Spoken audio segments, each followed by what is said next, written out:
할렐루야. 네, 사랑하는 지체 여러분, 오늘도 다 함께 이 자리에서 예배를 드릴 수 있게 우리의 생명과 이 새날을 허락해 주신 하나님께 감사를 드리면서 오늘 예배 이어가길 원합니다. 오늘 다 함께 나눠볼 주제는 폭풍 속에서 배운 믿음이라는 주제입니다. 믿음에 대해서 다 함께 나누길 원하는데요. 우리는 때때로 우리의 인생을 바다 같다고 느낍니다. 광활하고 예측할 수도 없고 고요할 때도 있지만 갑작스럽게 폭풍이 몰아치기도 하는 그런 바다 말입니다. 그리고 우리의 존재는 마치 그 광활하고 어려운 바다 위에 떠 있는 작은 배 한 척 같습니다. 어니스트 해밍웨이의 소설 노인과 바다라는 유명한 소설을 아실 것입니다. 그 내용은 바다 위 배 한 척과 같은 인생의 특징을 잘 그리고 있습니다. 노인 산티아고는 홀로 바다로 나가서 거대한 물고기인 청새치를 낚습니다. 하지만 그 승리는 오래가지 못했습니다. 청새치의 피냄새를 맡고 상어떼들이 몰려왔기 때문입니다. 이에 그는 가진 모든 것을 걸고 싸웠음에도 불구하고 결국 그 상어들에게 이기지 못하고 고기 뼈만 남긴 채 실패하여 항구로 터덜터덜 돌아옵니다. 그의 작고 낡은 배는 그렇게 바다 위에서 끊임없이 흔들렸습니다. 우리의 삶과 같지 않습니까? 사실 우리의 삶도 그렇습니다. 어떤 날은 평온한 듯 보이고 아무 문제도 없는 것 같지만 그 다음 순간 갑자기 닥쳐오는 풍랑과 같은 고난이 있고 질병, 불안, 관계의 문제 등 그런 파도 앞에 속수무책으로 흔들릴 때가 많다는 것입니다. 이에 우리의 하나님을 향한 믿음도 그 바다 위의 배처럼 흔들리고 때로는 부서질 것만 같은 때가 있습니다. 그래서 우리가 불안할 때가 있다는 것입니다. 그런데 그런 우리에게 예수님께서 뭐라고 말씀하셨습니까?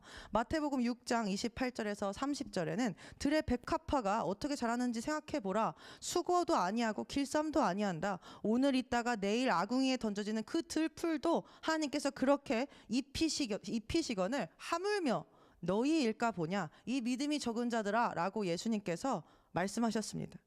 예수님께서는 우리의 인생의 바다가 고요할 것을, 그리고 우리의 인생의 바다에는 아무런 풍랑도 없을 것을 약속하지 않으셨습니다. 그 대신에 무엇을 약속하셨습니까? 그 바다 위에서도 그 풍랑 중에도 우리의 배가 안전하도록 책임지시고 우리의 삶과 짐을 돌보시겠다, 내가 책임지겠다라고 말씀하십니다. 그러나 우리는 정말로 이것을 믿으며 살아갑니까? 정말 예수님을 만나 우리는 우리 인생의 바다에서, 그리고 그 작은 한 척 같은 나라는 존재 안에서 어떤 풍랑에도 평안합니까? 어떤 어려움에도 정말 아무런 두려움을 느끼지 않고 있습니까? 정직하게 돌아보면 저는 그렇지 못한 것 같습니다. 그래서 하나님께서 저에게 믿음을 가져라 많이 말씀하시는데요. 이 말씀을 그대로 믿고 의지하며 사는 것이 솔직히 그렇게 쉽지는 않은 것 같습니다. 왜냐하면 우리는 여전히 인생이라는 바다 위에서 흔들리고 있으며 눈앞의 파도가 너무나도 크게 느껴지기 때문입니다. 염려와 의심이 우리의 마음을 흔들어 놓는다는 것입니다. 물론 우리가 이렇게 염려하고 근심하고 걱정하고 싶은 것은 아닙니다. 두려워하고 싶은 것은 아닙니다. 그러나 인생의 풍랑 앞에서, 불안과 두려움 앞에서 우리는 때로 너무나 무력함을 느끼진 않습니까? 그러나 주님께서 오늘 우리에게 분명히 말씀하십니다. 할 수 있다라고 하십니다. 빌립보서 4장 13절에도 내게 능력 주시는 자 안에서 내가 모든 것을 할 수 있다 하시지 않으셨습니까? 그렇다면 우리는 이제 이런 질문 앞에 섭니다.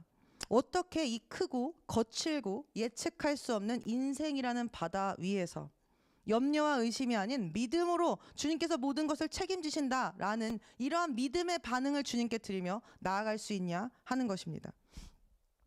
제가 예전에 얼마 전에 교회 아이들과 함께 수영장에 간 적이 있습니다. 아이들이 하도 같이 가자고 해서 간 적이 있는데 수영장에 갔는데 한 아이에게 여기서 내가 받아줄 테니까, 물 안에서 받아줄 테니까 걱정 말고 뛰어내리라고 말을 했습니다. 그런데 그 한 아이는 뛰어내리라고 해도 그렇게 하지 못했습니다. 그리고는 저 멀리 돌아서 천천히 발부터 담가보고 물을 한번 만져도 보고 하다가 조심스럽게 물 안으로 들어왔습니다. 그런데 다른 한 아이에게는 걱정 말고 뛰어내려, 내가 여기서 받아줄게 라는 말이 채 끝나기도 전에 그냥 첨벙 뛰어듭니다. 받아줄 것을 믿고 뛰어드는 것입니다. 저는 그런데 이 특별히 첫 번째 아이를 보면서 주님 앞에 제 모습이 이렇지 않나 라는 생각이 문득 들었습니다. 주님께서 걱정 마라, 내가 너와 함께 한다, 믿음으로 뛰어내려라, 내가 여기서 받아줄게, 걱정하지 마, 내가 너와 함께 있어 라고 얘기하시면서 주님만 믿고 뛰어내기를 기다리시는데도 머뭇거리며 주님을 믿지 못하고 계속 돌다리도 두드려보고 건너는 사람처럼 망설이는 그런 모습이 제 모습 같지 않나 생각이 들었던 것입니다.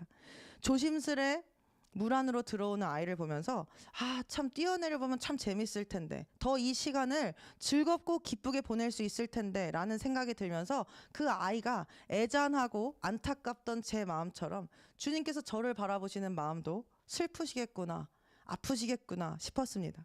그래서일까요? 성경은 믿음이 없이는 주님을 기쁘시게 하지 못한다라고 말합니다.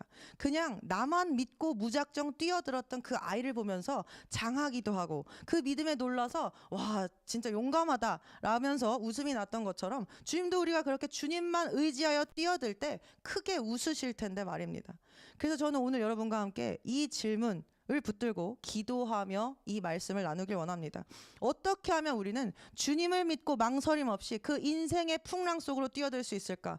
우리의 믿음을 흔드는 것은 무엇이고 그 믿음의 걸림돌들을 어떻게 넘어서서 주님을 기쁘시게 하는, 주님을 온전히 신뢰하는 믿음의 사람이 될 수 있을까라는 이 질문 말입니다. 오늘 이 말씀을 통해서 제 안에, 그리고 우리 여기 계신, 그리고 이 말씀을 듣고 계신 한 영혼, 한 사람의 마음 가운데 주님께서 기뻐하시는 담대한, 용감한 그런 굳건한 믿음이 심기게 되기를 간절히 소망합니다. 그리고 오늘 그 믿음으로 주님 앞에 기꺼이 뛰어드는 우리가 되기를 진심으로 기도합니다. 오늘 먼저 본문의 줄거리를 살펴보길 원합니다. 오늘 바다 위의 제자들 역시 이 망망대해의 바다 위, 작은 배 한 척 위에 올라 있었습니다. 마치 우리처럼 말입니다. 그들은 사실 이 배 위에 오르고 싶지 않았습니다. 바다로 나가고 싶지 않았습니다. 왜냐하면 막 오병이어의 기적을 목격한 다음이기 때문입니다. 그런데 그 감격을 사람들과 나누고 와 진짜 대단하지 않았어? 이 많은 5천 명이 넘는 사람을 주님께서 먹이시고 입히시고 그럼에도 불구하고 물고기랑 떡이 남았어 라면서 막 주님이 행하실 일, 역시 우리 주님은, 역시 우리 예수님은 우리의 왕이셔 라고 이렇게 즐기고 감격을 나눌 틈도 없이 예수님의 재촉하심으로 그들은 바다 위에 올라 그 땅의 건너편이었던 벳세다로 향해야 했었습니다. 마치 우리의 인생에 불현듯 찾아오는 그런 예상치 못한 일처럼 말입니다. 그런데 문제가 무엇이냐면 예수님은 함께 가시지 않았다는 것입니다. 그들은 예수님께서 어떻게 나중에 나를 찾아오실까, 우리를 찾아오시려나 하는 불안과 함께 배 위에 올랐을 것입니다. 뭔가 저라면 그 상황이 불안불안했을 것 같습니다. 저라면은 예수님께 아마 붙잡고 물었을 것입니다. 예수님은 왜 여기 계시죠? 왜 우리만 가라 그러죠? 이렇게 물었을 것 같습니다. 그런데 아니나 다를까 그 배 위에서 아주 거센 풍랑을 그들이 만나게 됩니다. 이 많은 학자들이 그런데 여기서 우리가 살펴봐야 할 것은 이 풍랑이 그냥 풍랑이 아니었다는 것입니다. 왜냐하면 많은 학자들이 이 제자들이 이 벳세다로 가는 길 위에서 만났던 풍랑은 이스라엘 지역에 겨울쯤 불어닥치는 북풍이라고 말을 합니다. 그런데 이 겨울에 부는 이스라엘의 북풍은 가장 거세고 아주 위험한 태풍과 같은 바람이라고 합니다. 또한 성경에서 이 북풍은 역시 살랑이는 바람이 아니라 거센 바람, 연단의 바람, 고난을 뜻하기도 합니다. 실제로 고대 이스라엘에서 북쪽은 외적의 침입, 고난이 오는 방향으로 생각했었습니다. 그러니까 이들이 만난 것은 매우 큰 고난이었다는 것입니다. 예레미야서에도 바벨론의 침략이 북쪽에서 온다고 했고, 아가서에도 신부가 진정으로 신랑이 원하는 신부가 되기 위해서 맞이하는 연단의 바람을 북풍으로 묘사했습니다. 또한 잠언 25장 23절에 뭐라고 나오냐면 북풍이 비를 몰아냄 같다라고 말합니다. 이처럼 북쪽에서 불어오는 바람, 그들이 만난 풍랑은 매우 거세고 큰 비를 동반한 아주 어려운 고난이었습니다. 그러니까 이렇게 너무 거센 비바람이 몰아치니까, 풍랑이 몰아치니까 어부가 직업인 사람들이 그 사이에 몇몇 있었음에도 불구하고, 그들은 바다의 전문가입니다. 그런 사람이 있었음에도 불구하고 그들이 아무리 노를 잡고 애를 써도 바람을 거슬러 나아가지 못하고 있었습니다. 그들은 이렇게 이러지도 저러지도 못하는 상황 속에 불안과 공포에 떨며 어떻게 해야 되나, 우리 이제 죽는 건가 하고 있었습니다. 그리고 그렇게 불안에 떨던 중, 두려워하던 중 제4경 로마 시간, 지금 시간으로는 새벽 3시에서 6시 사이, 동트기 전에 그 시간에 주님께서 그들의 눈앞에 나타나십니다. 그런데 그들의 반응은 조금 사뭇 달랐습니다. 이제 주님이 오셨으니까 우리를 주시니까 됐다. 이제 잘 됐다라는 반응이 아니었습니다. 우리가 오늘 다 같이 들은 본문에 뭐라고 말합니까? 26절입니다. 제자들이 바다 위를 걸어오시는 예수님을 보고 불안하여 말하기를 유령이다라고 하면서 무서워 소리를 질렀다고 합니다. 여기서 첫 번째, 주님 기뻐하시는 믿음을 갖기 위해서, 용감한 믿음을 갖기 위해서 우리에게 필요한 것이 무엇인지 성경은 말해줍니다.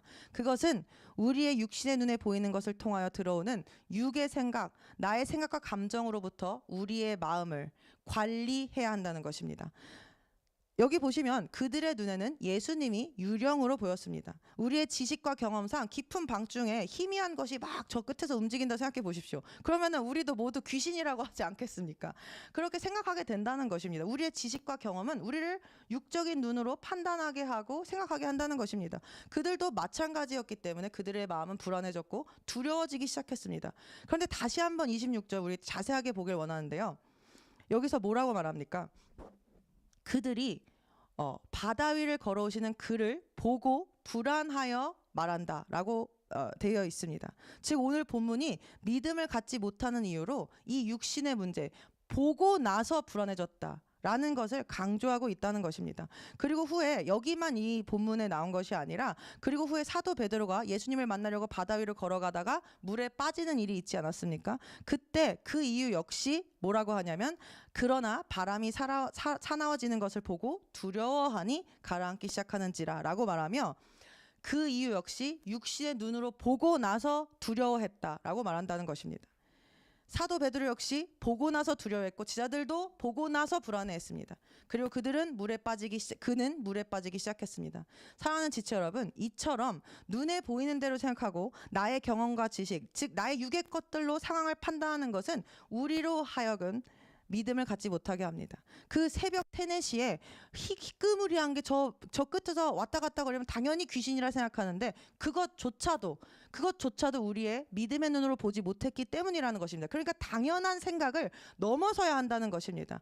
이렇게 당연하게 드는 우리 안에 당연하게 드는 생각들, 인지하지 못하고 너무나 자동적으로 드는 이 생각들이 우리의 믿음을 갖지 못하게 할 뿐더러 바다에 빠지게 만들기 때문입니다. 바다에 빠진다는 것은 무엇입니까? 인생이 어려움에 처하게 된다는 뜻입니다. 삶의 작은 문제에도 쉽게 흔들리고 두려움에 사로잡혀 아무것도 하지 못한 채 주저앉게 되기 때문입니다.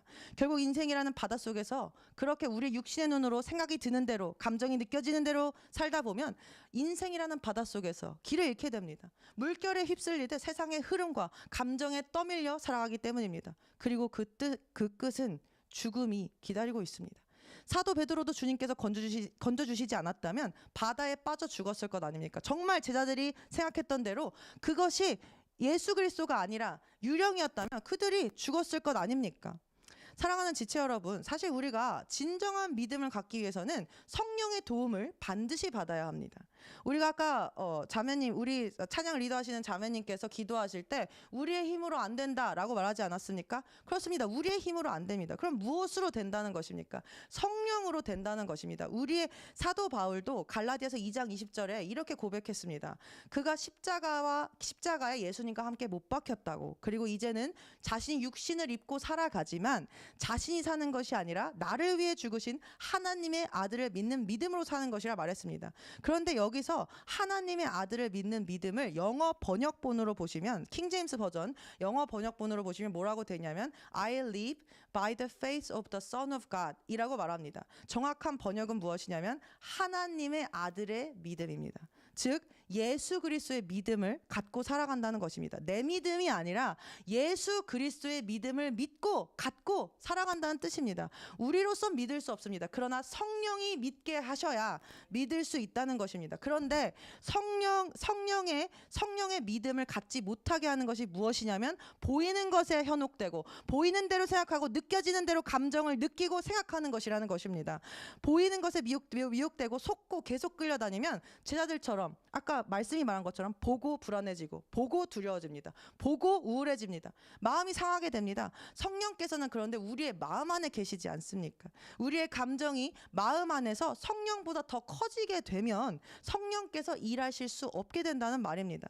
제자들이 예수님을 보고도 예수님께서 그들에게 그렇게 말씀을 여러 번 하시고 오병이어의 기적을 보여주시고 병자들을 고치시고 귀신을 내쫓는 그런 많은 기적과 이적을 보여주셨음에도 불구하고 믿음을 그들이 계속 가질 수 없던 것은 그들이 여전히 본대로 판단했기 때문입니다. 그들의 마음이 여전히 성령에 의해 다스림을 받는 상태가 아니었기 때문이라는 것입니다. 이에 잠언 4장 23절은 우리가 모두 잘 아는 구절입니다. 열심을 다하여 너의 마음을 지키라. 이는 삶의 문제들이 거기서 나오기 때문이라 라고 말합니다. 그런데 우리 기억합시다. 마음을 지키려면 마음만 잔뜩 긴장하고 있을 것이 아니라 내 눈을 지켜야 합니다. 그리고 내 눈을 통해서 바로 드는 나도 모르게 생각하고 있는 그 생각을 지켜야 하고 그 생각과 싸워야 합니다. 내 생각대로, 내 경험대로, 내 지식으로, 감정으로 재단하고 판단해서는 안 된다는 것입니다. 왜냐? 마귀는 1 더하기 1은 뭐라고 가르칠까요? 마귀는 1 더하기 1은 2라고 가르칩니다.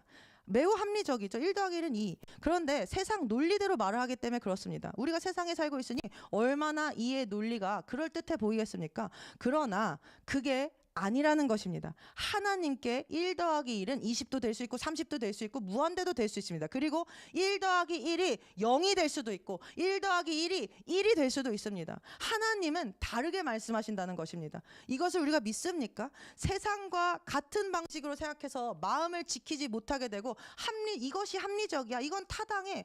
이건 리즈너블해. 이런 생각을 하는 것은 마귀가 주는 생각이라는 것입니다. 그렇게 그 생각에 사로잡혀서 마음을 지키지 못하면 우리가 세상 사람과 다를 게 뭐가 있겠습니까? 다시 한번 마음을 지키지 못하면 성령께서 우리 안에 일하실 수 없다는 것을 기억합시다. 우리가 아무리 믿습니다. 나는 믿습니다. 예수님 믿습니다. 라고 말해도 마음의 문이 활짝 세상에 사탄의 상식에 자아에 열려 있어서 두려움이 들어오고 불신이 들어오고 의심이 들어오면 어떻게 되겠냐는 것입니다. 정말 믿는 것이 아니라는 것입니다. 그것은 예수님이 말씀하시는 믿음이 아니라는 것입니다. 믿음의 뜻에는 여러분 설득되다라는 뜻이 있다고 합니다. 이것은 그냥 설득이 되는 것이 아니라 누군가에게 설득이 되는 것이 아니라 특별히 성령에 의해서 설득되는 것을 뜻합니다. 그러니까 보이는 것을 따라가면 그리고 내 생각이 계속 합리적이라고 생각하면 우리는 성령에 설득될 수 없습니다.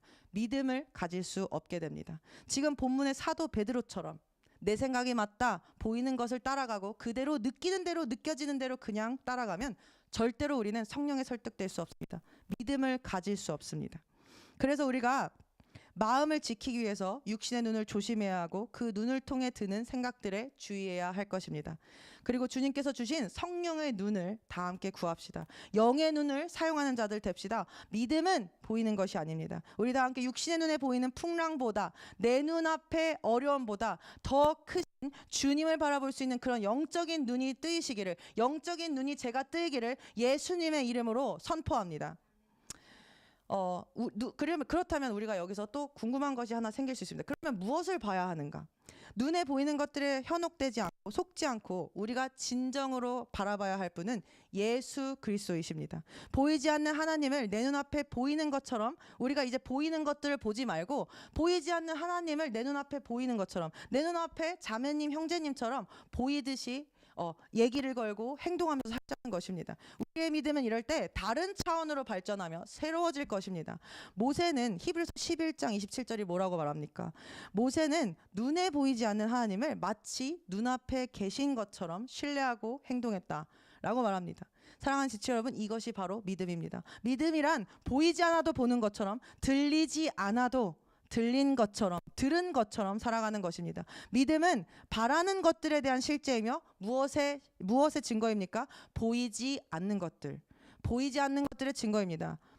왜 우리의 믿음이 흔들리고 능력이 없습니까? 이 말씀에 의하면 우리가 모세처럼 보이지 않는 분을 보는 것처럼 살아가지 않기 때문입니다. 정말 내 눈에 보이는 것만 보고 판단하고 생각하고 감정을 느끼면서 살아가기 때문입니다. 하와가 왜 죄를 짓게 됐습니까? 아담이 왜 타락하게 됐습니까? 보이는 대로, 내가 하고 싶은 대로, 내가 느끼고 싶은 대로 느꼈기 때문입니다. 우리는 지금부터 내 안에 자동으로 드는 감정들, 누가 이렇게 나를 슬쩍 쳐다봤는데 그분은 나를 째려본 게 아닙니다. 그런데 예전에 저는 저 사람이 나 째려봤나?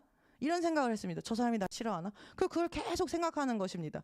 그런 것들, 나도 모르게 내 안에 드는 감정들, 생각들, 이런 것들과 싸워 이겨야 하는 것입니다. 예수 그리스도의 이름으로 싸워 이겨야 하는 것입니다. 그래야지 우리에게 믿음이 생기기 때문입니다. 보이는 세계가 보이지 않는 하나님의 말씀에 의하여, 보이지 않는 것들에 의하여 지어진 것을 우리가 오늘 마음속에 깊이 새기도록 합시다. 사랑하는 지체 여러분, 제가 이렇게 자주 찾아보는 어떤 천정은 자매님이라는 분이 계십니다. 이분은 며칠 전에 소천하셨습니다. 하늘나라로 가셨는데 천국으로 가셨습니다.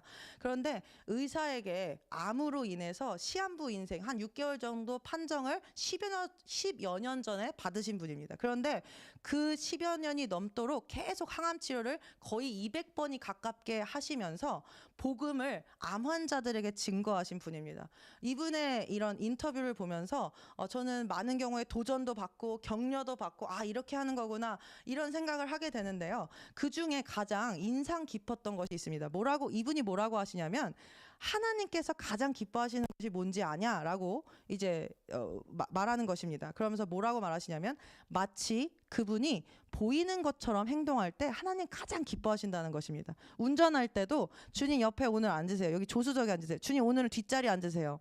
같이 드라이브해요. 성경 읽을 때도 주님 같이 읽어요. 차를 마실 때도 주님 오늘 저는 루이보스 차 마시는데 주님 뭐 드시고 싶으세요? 근데 주님은 이거 못 마시시는데 어떡하죠? 라면서 계속 이런 식으로 주님을 마치 살아있는 분을 대하듯이 계속 살아있는 사람처럼 보이는, 내 눈에 보이는 것처럼 대하는 것, 그것을 주님이 가장 기뻐하시더라는 것입니다.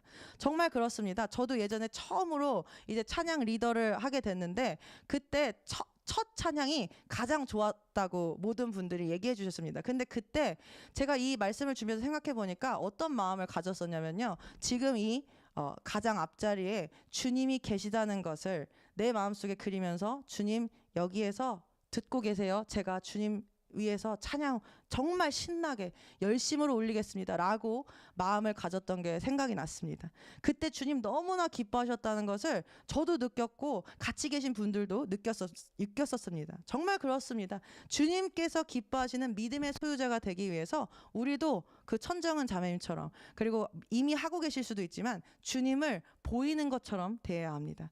우리의 눈에 보이는 것을 믿고 살아가는 것이 아니라 보이지 않는 주님을 믿고 살아가야 한다는 것입니다. 보이지 않는 것들에 주목합시다.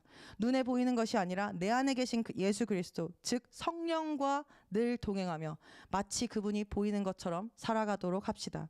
그래서 고린도후서 5장 7절에 사도 바울도 이렇게 말했습니다. 이는 우리가 믿음으로 행하고 보는 것으로 하지 아니함이라. 그런데 또 우리가 여기서 한 가지 질문이 생깁니다. 왜냐? 이것이 쉽지 않다는 것입니다. 그렇게 하다가도 며칠 뒤에 또 까먹는다는 것입니다. 특별히 성령이 아직 성물로 주어지지 않았던 오늘 풍랑의 제자들에게는 더더욱 쉽지 않았을 것입니다. 그래서 주님께서는 그들의 연약함을 아시고 직접 자신을 제자들에게 보여주십니다. 들려주십니다. 그들이 믿음 없음에 빠지면 안 되었기 때문입니다. 우리에게도 마찬가지입니다. 우리 안에 성령이 있지만 우리가 또 그 성령을 잊어버리고 살 때가 있기 때문에 주님 오늘 말씀을 통해서, 누군가의 입을 통해서, 상황과 환경을 통해서 우리에게 말씀하시고 보여주시는 시간이 있다는 것입니다. 그래서 예수님께서 그들에게 나타나시고 또 말씀하셨습니다. 예수님의 자비이고 긍휼이고 은혜였던 것입니다. 그런데 우리가 여기서 두 번째로 주목하고 싶은 것은 그들에게 예수님께서 어떤 예수님의 모습을 보이셨냐는 것입니다. 왜냐? 어떤 예수님을 가르쳐 주셨는지가 우리의 믿음의 중요한 두 번째 요소이기 때문입니다. 다 함께 살펴보겠습니다. 마태복음 오늘 본문 27절입니다. 예수님께서 말씀하십니다. 기운을 내라, 나니 두려워 말라. 이것을 단순히 위로의 말로 생각할 수 있습니다. 그러나 여기서 나니라는 표현은 예수님께서 자신이 하나님이시라는 것을 나타낸 것입니다. 모세가, 우리 그 장면 다 아시죠? 모세가 당신의 이름이 무엇입니까? 라고 하나님께 물었을 때 하나님께서 뭐라고 하시냐면 나는 스스로 있는 자니라. I am who I am 이라고 말씀하신 것을 우리 기억하실 것입니다. 이 뜻은 무엇이냐면 나는 이름 없어. 나는 그냥 나야 라고 말씀하시는 건데 그냥 없으신 게 아닙니다. 예수님은 하나님은 이름이 필요가 없으시다는 뜻입니다. 이름이라는 것은 왜냐? 이름이라는 것은 단순한 호칭이 아닙니다. 그것은 누군가의 정체성이고 그가 어떤 일을 행할 자인지를 말해주는 어떤 표현입니다. 그런데 그리고 우리 다 어머님, 아버님, 부모님께서 이름 지어주시지 않으셨습니까? 할머니, 할아버지 이렇게 우리의 어떤 부모가 되시는 우리의 뿌리가 우리의 이름을 지어준다는 얘기입니다. 그런데 하나님은 그런 이름이 없으시다는 것입니다. 이것은 그분께서 누군가에 의해서 규정되는 분이 아니시라는 뜻이고 어떤 외부의 기준도 필요 없이 스스로 존재하시는 분, 뿌리가 없이 그냥 처음부터 스스로 존재하신 분이라는 것을 말해주고 계시는 것입니다. 이것은 하나님의 전능함, Almighty God, 전능함을 나타내고 있습니다. 또한 예수님께서 바다 위를 걸으신 사건 역시 그들에게 무엇을 보여주셨습니까? 난이 두려워 말라라는 음성을 들려주셨고 또 걸으셨습니다.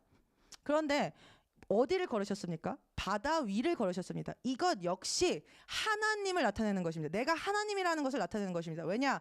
욥기서 9장 8절에 보시면 하나님을 가리켜 뭐라고 말하냐면 홀로 하늘을 펴시며 바다의 물결을 밟으시는 이라고 하였고 38장 16절에도 보시면 네가 바다의 샘들에 들어갔었느냐 깊은 물 밑으로 걸어다녀 봤느냐 라고 하시면서 욥에게 자신의 신성성을 나의 그 전능함을 그 하나님의 전능함을 말하십니다. 즉 바다를 통치하시고 물 위를 걸으실 수 있는 능력 깊은 샘을 걸으실 수 있는 분은 오직 하나님 뿐이시라는 것입니다. 그런데 누가 그것을 하셨습니까? 예수 그리스도가 그것을 그들에게 보이셨다는 것은 예수님께서 즉 하나님으로서의 자기 자신을 계시하신 것입니다.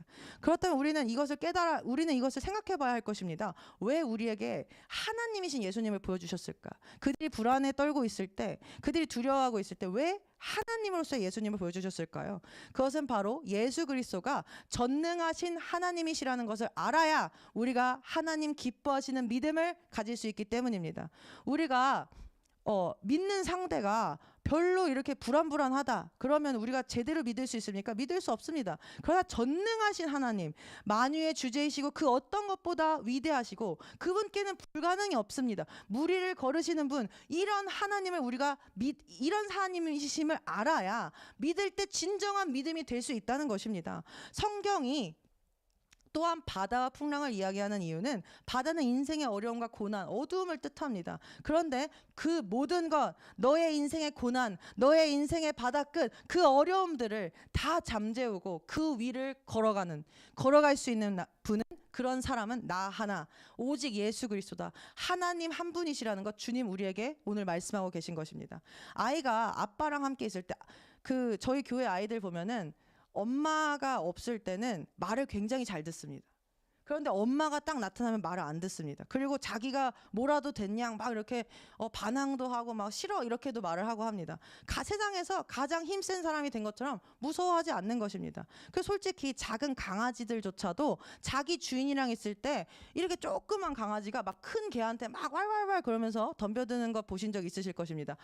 자기 주인에 대해서 믿는 믿음이 있는 것입니다. 아버지 어머니에 대해서 믿는 믿음이 있는 것입니다. 그럴 때 우리가 담대하게 행할 수 있는 것입니다. 우리가 담대하게 그 어떤 풍랑을 만나도 나아갈 수 있다는 것입니다. 그래서 하나님께서 우리가 하나님이 어떤 분이신지를 알기를 원하시고 하나님 기뻐하시는 믿음을 소유한 자가 되기 위해서는 우리가 이러한 전능하신 하나님을 알아야 한다는 것입니다.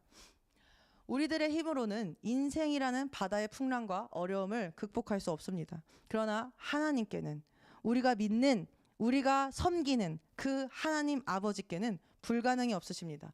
모든 것이 가능하십니다. 그리고 그런 하나님께서, 전능하신 하나님께서 나의 아버지 되주시고 우리의 인생에 개입하셨으니 더 이상 두려워하지 말라고 주님 오늘 우리에게 말씀하십니다. 두려워하지 맙시다. 모든 파도를 잠잠케 하시고 그 어떤 어려움도 이기실 수 있는 그 주님께서 우리의 아버지이십니다. 그리고 우리의 모든 것, 우리의 어려움과 우리의 모든 삶을 그분께서 알고 계십니다.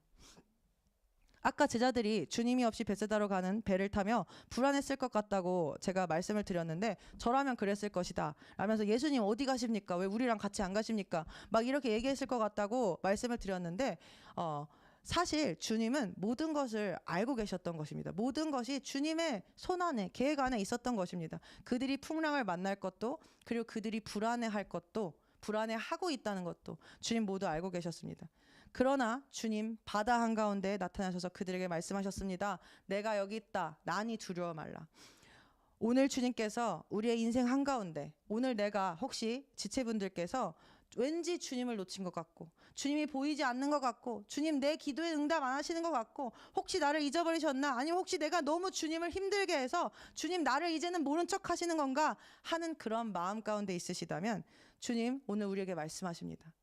내가 여기 있으니 두려워 말라. 나니 두려워 말라. 내가 너와 함께한다. 주님 말씀하고 계십니다. 그러니 우리 지금 내 삶에 닥친 거센 풍랑이 아무리 현실적으로 극복하기 어렵게 느껴져도 그 위를 걸어오시는 전능하신 하나님, 그분의 때에 나를 구해주실, 절대로 그냥 두지 않으실 유일한 하나님이신, 불가능이 없으신 예수 그리스도를 바라봅시다.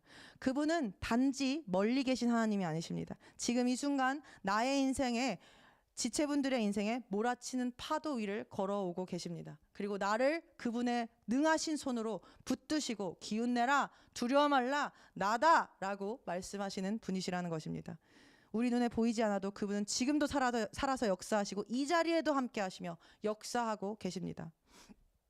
그리고 우리가 마지막으로, 우리가 진정으로 주님 기뻐하시는 믿음을 소유하기 위해서 한 가지 더 살펴봐야 할 것이 있습니다. 그것은 바로 우리 마음 안에 불신의 뿌리인 두려움, 두 마음을 몰아내는 것입니다. 우리 본문 28절에서 31절 읽도록 하겠습니다.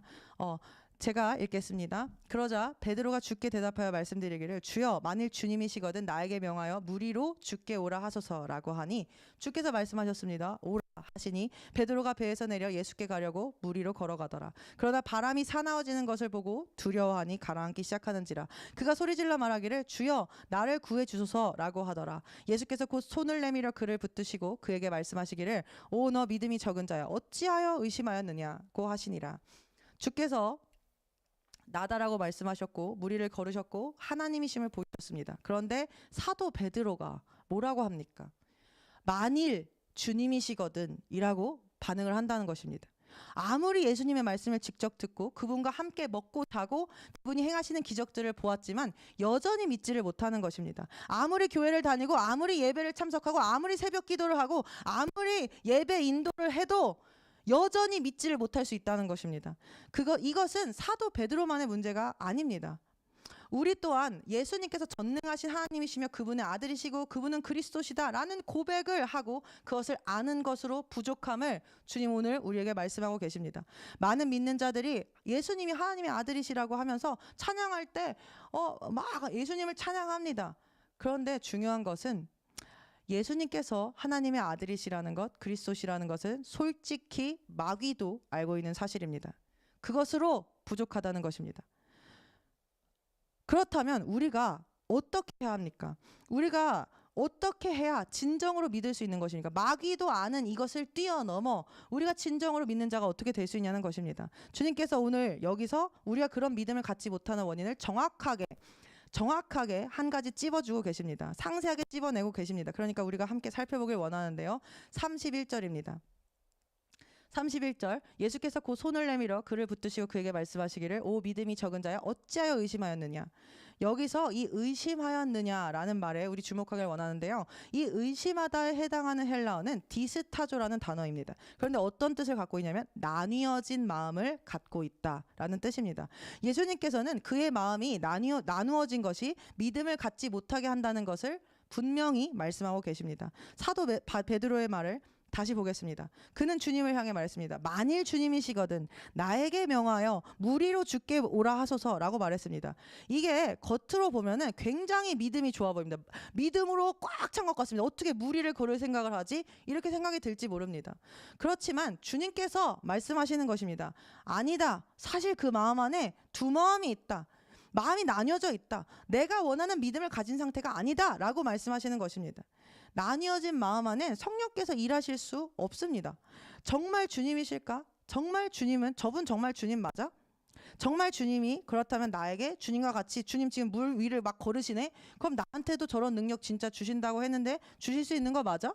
그리고 그 능력을 갖고 싶은 그 마음과 그리고 다른 제자들보다 내가 더 열심히라는 것을 티내고 싶은 그 마음, 그런 마음들, 여러 가지 마음들이 사도 베드로 안에 혼재돼 있었다는 것입니다. 그러니까 주님께서 지적하시는 것입니다. 두 마음이다. 나뉘어졌다라고 말입니다. 그리고 이렇게 두 마음이 되면은 사도 베드로처럼 그렇다면 나한테 이렇게 해보라 해주세요 라면서 확신을 얻으려고 하기 시작합니다. 확인하기 시작하는 것입니다. 왜냐? 내가 이해가 돼야, 확신이 와야지 그 두 마음들이 잠잠해질 것이다 라는 생각을 하는 것입니다. 그래서 베드로도 만일 주님이시면 저보고 무리를 걸으라 명하세요 라고 요청을 한 것입니다. 무리를 걸으면, 내가 무리를 걷게 되면 그때에서야 주님인 것을 내가 확신할 수 있겠다라고 하는 것입니다. 그러니까 베드로는 사실 믿는다고 말을 했지만 사실은 확신을 얻고 싶었던 것입니다. 믿음이 아니라 확인하고 싶었던 것입니다. 사랑하는 지체 여러분, 우리에게도 이와 비슷한 모습이 있지 않습니까? 주님, 정말로 나와 함께 하신다면 이 문제 해결되게 해주세요.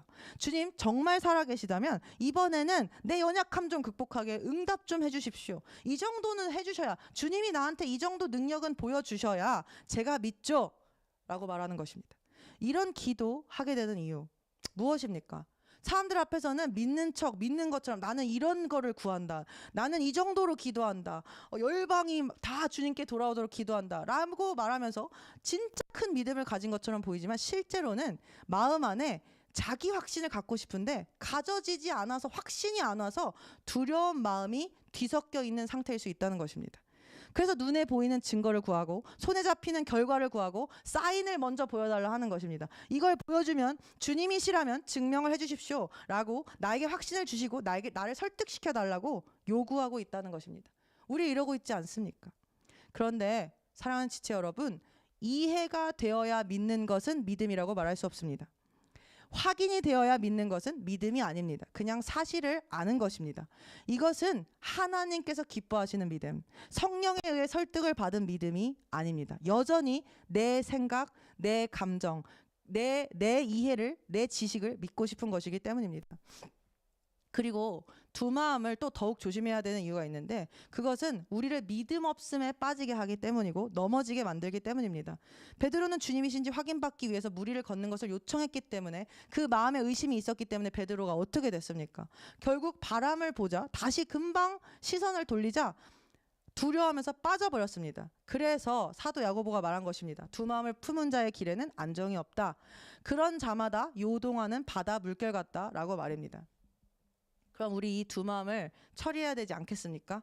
하나님께서 우리에게 알려주셨으니까 처리해야 되지 않겠습니까? 그럼 왜 이 두 마음이 생기냐 하는 것입니다. 두 마음은 사실 나의 자아의 생명을 내려놓지 못하고 내 생각, 그리고 나의 유익, 나의 원함을 내려놓지 못하고 정말로 주님이 내 생각대로, 내 원함대로 안 해주실까 봐 걱정하고 두려워하기 때문에 생기는 것입니다. 확인하려고 하고 이해가 돼야 믿을 수 있는 것, 자꾸 하나님의 사인을 구하는 태도의 뿌리가 두려움이라는 것입니다. 그리고 이 두려움은 하나님께서 원하시는 믿음을 갖지 못하게 합니다. 왜냐? 믿음에는 단 두 가지 종류만이 있습니다. 하나님 중심으로 믿는 믿음과 인간 중심으로, 나 중심으로 믿는 자기 확신, 믿음이라는 것입니다. 하나님 중심의 믿음은 주님의 말씀과 성령의 음성에 귀를 기울이며 성령의 설득을 당하며 따라가는 것인 반면에 인간 중심의 믿음은 내 생각, 내 경험, 내가 느끼기에 좋은 것, 내 생각에 이해되는 것, 그래서 나를 설득해봐라 하면서 자기 자신의 지식과 생각과 그런 것들을 원하는 것을 믿고 따라가려고 하는 것입니다. 그리고 주님 오늘 말씀하십니다. 이 두 가지가 섞인 것은 믿음이라고 볼 수 없습니다. 그런 것은 없습니다. 믿음은 오직 성령에 의한 하나님 중심의 믿음이어야 합니다. 그러니 두 마음으론 믿음을 가질 수 없고 그것은 우리를 위험에 처하게 합니다. 그래서 주님 우리에게 두 마음을 처리하라고 오늘 말씀하십니다. 그래서 주님 우리에게 사도 베드로의 상황처럼 끊임없이 믿기 어려운 상황들을 통하여 우리의 동기를 살피게 하시고 우리 안에 불순물을 걸러내는 작업을 하십니다. 내 뜻, 내 원함, 내 생각, 내 감정 등을 이 상황과 환경, 어려움을 통해 풍랑 안에서 걸러내시는 것입니다. 그리고 그것을 걸러내며 하나님을 기다리게 하십니다. 내 힘으로 막 열심히 하다가 어느 순간에는 내 힘으로 안 되는구나 하면서 그래, 내가 무엇이 잘못됐던 걸까? 내가 하나님 앞에 자꾸 나 자신을 비춰보게 만드시는 것입니다. 그러면서 어떻게 되냐면 기다리는, 성령을 기다리고 하나님의 때를 기다리는 믿음으로 빚어가십니다. 선하신 하나님께서 가장 반드시 좋은 길로 나를 이끄실 것이라는 그 믿음을 갖게, 끝내 갖게 하신다는 것입니다. 우리의 믿음이 마치 용광로에서 불순물을 걸러낸 정금과 같이 되는 순간입니다. 사랑하는 지체 여러분, 이렇듯 믿음은 내가 주체가 아니라 하나님이 주체여야 합니다. 내가 믿을만 해서 하나님을 신뢰하는 것이 아니라 내가 믿을만 해서 나를 신뢰하는 것, 내 생각, 내 경험, 내 지식을 신뢰하는 것이 아니라 오직 선하신 하나님, 그리고 그 선하신 하나님께서 나의 아버지시라는 것, 그것을 신뢰하는 것이 믿음입니다. 그래서 내가 먼저 행동하는 것이 아니라, 내가 먼저 주님께 묻고 먼저 기도하는 것이 아니라 하나님께서 행동하실 때까지 기다리는 것입니다. 사실 베드로는 예수님께서 오라고 먼저 말씀하신 것도 아닌데 자기가 먼저 막 나서서 물 위로 걸으라고 명해달라고 했습니다. 이런 사람들이 있습니다. 저도 좀 이렇습니다. 내가 하나님께 먼저 저는 이제는 이렇지 않습니다.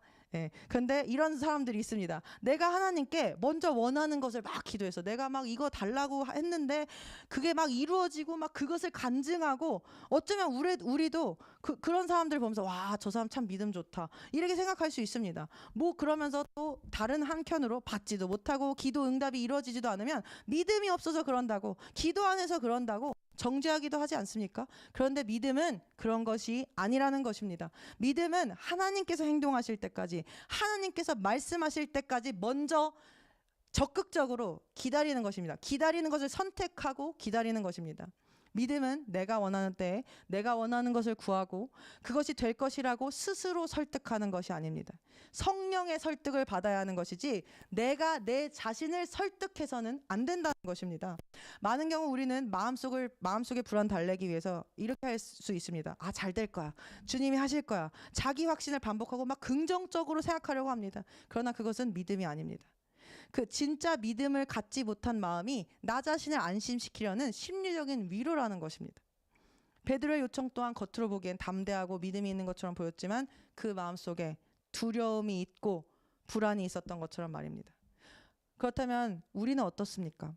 정말 우리는 믿음을 소유하고 있습니까? 아니면은 나의 마음 안에 주님을 믿지 못하겠는 그 불안을 덮기 위해, 주님께서 내 뜻대로 내가 원하는 대로 안 해주시면 어떡하지라는 그 불안을 덮기 위해 긍정적인 자기 확신만을 반복하고 있지는 않습니까?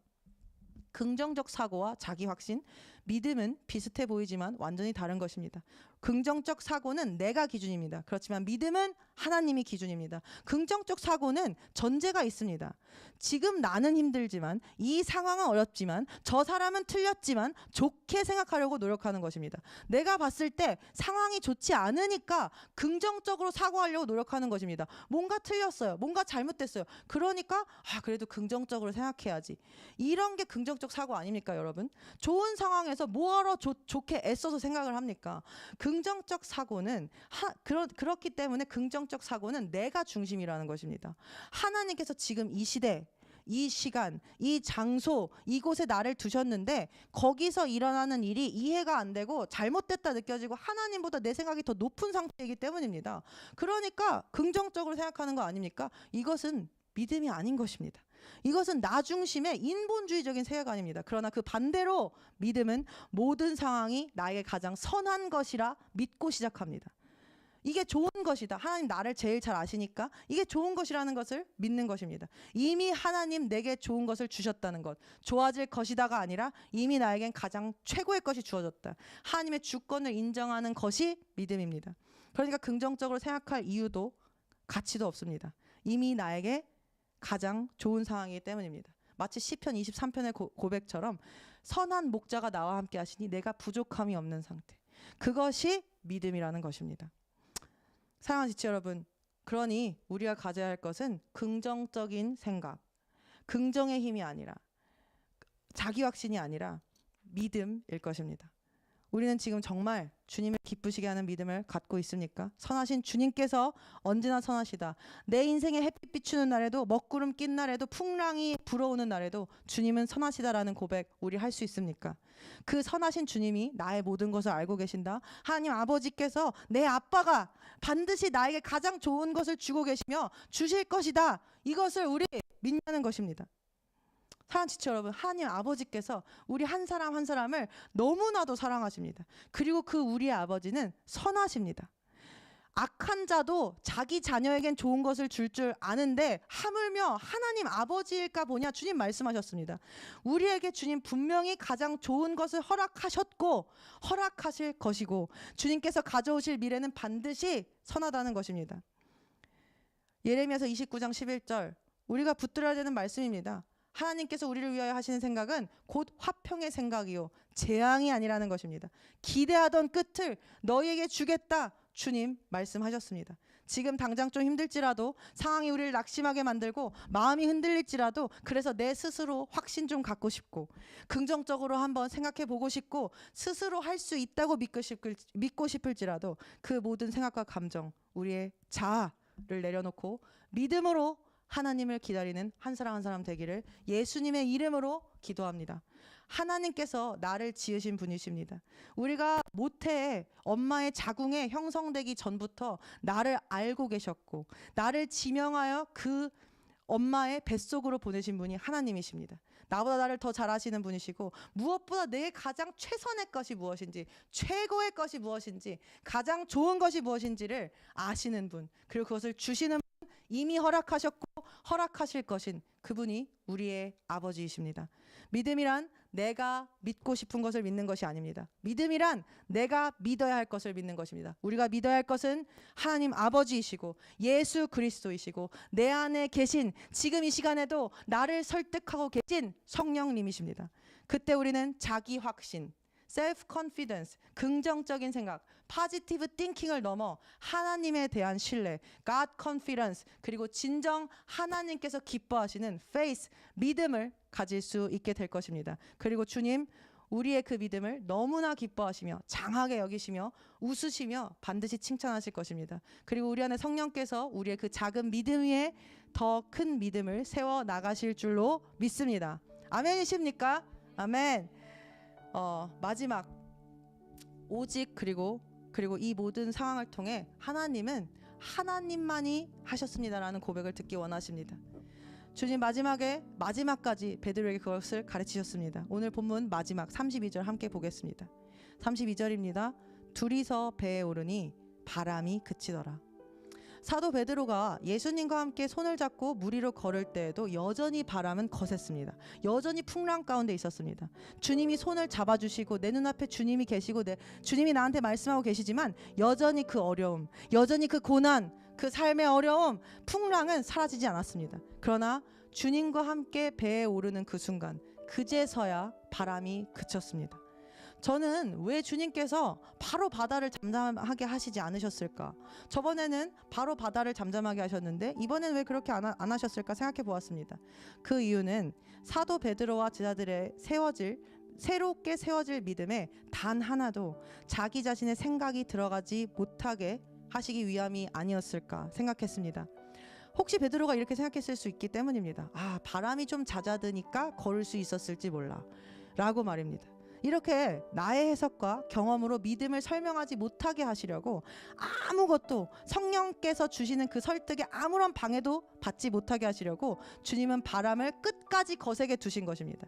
오직 예수, 오직 주님만이 나를 붙드실 수 있습니다. 이 상황 가운데 나를 살리실 수 있습니다 라는 이 100%의 하나님만 영광 받으시는 이 고백과 믿음을 가르쳐 주시고 주시기 위함이었다는 것입니다.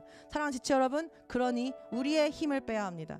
주님 일하시기 위해 우리가 우리의 그 어떤 육적인 생각과 나의 어떤 의도가 들어간 행동들, 감정, 경험, 지식을 의지하지 않게 하시기 위해서 허락하신 풍랑임을 기억합시다. 그들에게 몰아닥쳤던 풍랑은 연단의 바람, 북풍이었다는 것 기억합시다. 연단하시려는 것이었다는 것입니다. 주님 그래서 끝까지 완전히 우리 생각 내려놓을 때까지 기다리십니다. 혹시 지금 풍랑 속에 계십니까?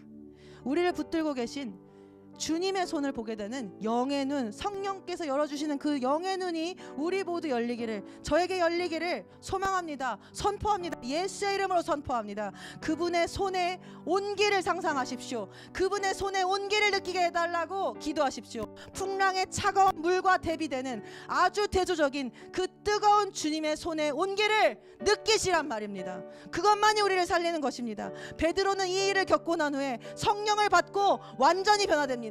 그리고 그가 고백했습니다. 베드로전서 6장입니다. 1장입니다. 그러므로 필요하다면 너희가 여러 가지 시험으로 잠시 슬퍼할 수밖에 없지만 그것을 크게 기뻐하는 것은 너희의 이 믿음의 시련이 불로써 단련될지라도 없어져 버리는 금보다 훨씬 더 귀하게 되어 예수 그리스도께서 나타나실 때 칭찬과 존귀와 영광을 받게 하려 함이니라. 너희가 그를 보지 못하였으나 사랑하며 지금도 그를 보지 못하나 믿고 있으며 또 말할 수 없이 영광으로 가득 찬 기쁨으로 즐거워하나니 이는 너희 믿음의 결과 곧 너희 영혼 혼들의 구원을 받음이니라. 사랑하는 지체 여러분, 베드로는 더 이상 눈에 보이는 것을 믿지 않았습니다. 눈에 보이지 않는 예수님을 붙들었습니다. 보이지 않는 예수님을 사랑했고 보이지 않는 예수님을 믿었습니다. 그렇게 할 때 우리에게 주님 기뻐하시는 믿음이 심겨진다는 것입니다. 이제 우리의 눈이 아니라 믿음의 눈을 들어서 예수 그리스도를 바라봅시다. 그 믿음의 눈은 현실을 꿰뚫고 현실을 통과하고 고난을 통과하고 말할 수 없는 영광스러운 주님의 즐거움, 성령의 즐거움을 우리에게 부을 것입니다. 사랑하는 지체 여러분, 우리 이제 그분이 보이지 않더라도 보이는 것처럼 사랑합시다. 보이는 것처럼 믿읍시다. 지금 내 옆에 앉아 계신 주님을 느낍시다. 우리가 납득되지 않아도 주님의 음성에 귀 기울입시다. 주님 나에게 말씀하시는 것 계속 들읍시다. 주님께서 말씀하지 않으시면 주님 모른 척하지 마세요. 저에게 꼭 말씀해 주세요. 나는 주님 없으면 죽습니다. 주님 나에게 말씀해 주셔야 내가 살지 않겠습니까? 주님 나에게 말씀해 주세요. 그래서 내가 이 모든 환난과 풍랑을 견디고 주님께서 원하시는 참된 믿음의 소유자, 성령의 믿음을 가진 자 될 수 있게 하여 주시옵소서. 그것이 우리의 기도가 되어야 할 것입니다. 어떤 미래가 우리 앞에 펼쳐질지 모르나 그것은 분명 우리에게 가장 선한 것, 가장 최고의 것임을 확신합니다. 주님만을 신뢰하기 때문입니다. 주님께서 우리의 아버지이시기 때문입니다. 선하신 아버지이시기 때문입니다. 이제 우리 안에 자기 확신을 내려놓고 두 마음 내려놓고 오직 선하신 하나님 아버지를 신뢰하는 믿음으로 살기를 결단합시다. 내가 너와 함께하고 있다. 이 바다를, 이 풍랑을, 이 폭풍을, 이 거센 물결을 내가 다스릴 것이고 이미 다스리고 있다. 그리고 주님과 함께 반드시 우리는 훗날 맑게 개인 하늘을 보게 될 것입니다. 눈물도 고통도 아픔도 없는 주님의 나라에 우리 반드시 입성하는 자들 됩시다. 이제 그 믿음의 걸음을 주님의 손 잡고 그분의 온기를 느끼며 그분의 살을 느끼며 지금 이 자리에서 시작합시다. 할렐루야. 우리 다 함께 이 믿음의 고백 주님께 올려드리길 원합니다. 주님의 손을 잡고 찬양하십시오. 주님의 온기를 느끼면서 찬양합시다. 그럴 때 주님 기뻐하실 것입니다.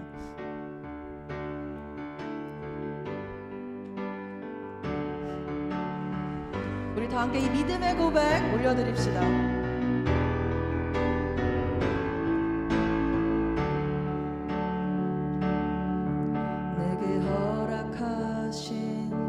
시련을 통해 나의 믿음 더욱 강하게 자라나고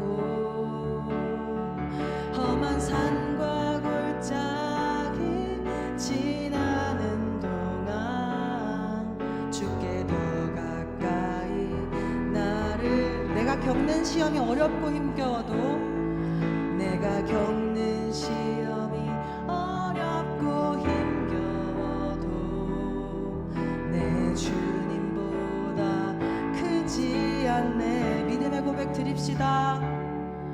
내 앞에 바다가 갈라지지 않으면 주가 나로 바다 위 걷게 하리. 나는 믿네. 나는 믿네.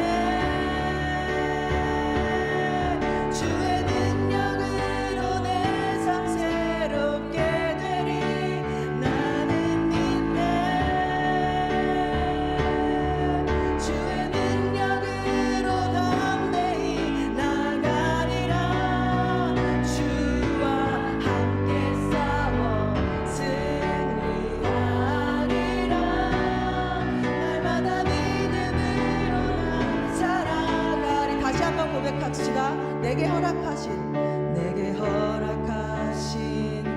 시련 무엇을 하십니까? 우리의 믿음을 더욱 강하게 하십니다. 나의 믿음 더욱 강하게 자라나고 성장합시다. 험한 산과 골짜기 지나 어떻게 하시길 원하십니까? 가까이 가십시오. 더 가까이 나를 이끄시네. 내가 겪는 시험이 어렵고 힘겨워 우리의 주님보다 큰 것은 아무것도 없습니다. 크지 않네. 내 앞에 바다가 내 앞에 막 갈라지지 않으면 그 무리를 걷게 하실 것입니다. 주가 나로 바다 위 걷게 하리. 나는 믿네. 우리는 믿습니다. 주의 능력으로 내 삶 새롭게 되리. 나는 믿네. 주의 능력으로 담대히 나가리라. 주와 함께 싸워 승리하리라. 날마다 믿음으로 자 우리 믿음으로 살아갑시다. 고백하세요. 나는 믿네. 주의 능력으로 내 삶 새롭게 되리. 나는 믿네. 주님의 능력으로 성령의 능력으로 주의 능력으로 담대히 나가리라. 주님과 함께 주와 함께 싸워 승리하리라. 날마다 믿음으로 나 살아가리. 날마다 믿음으로 나 살아가리. 날마다 믿음으로 나 살아가리. 날마다 믿음으로 나 살아가리.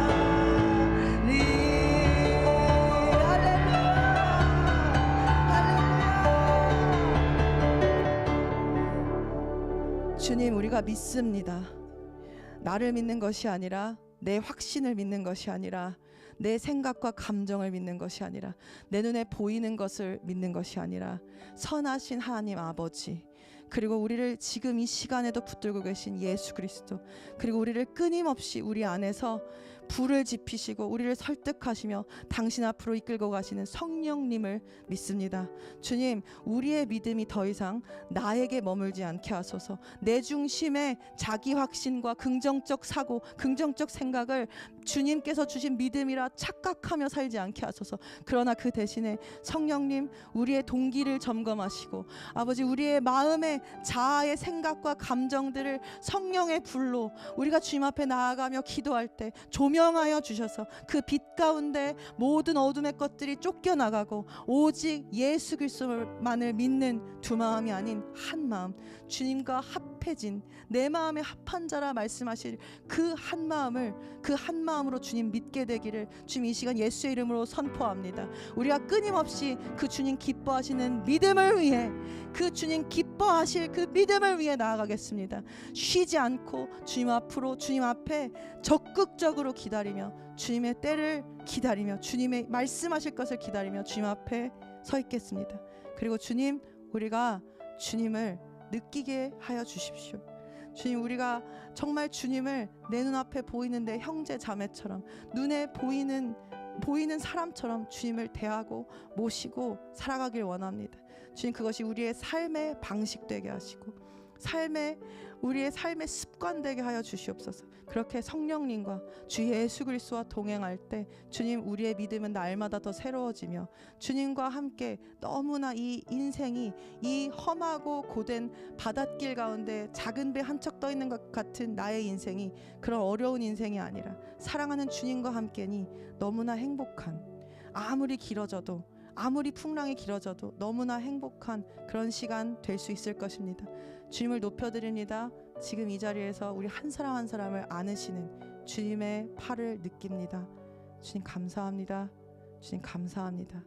살아계신, 그리고 우리를 지금 이 시간에도 붙들고 계신 예수 그리스도의 이름만을 높이며 기도하였습니다. 아멘.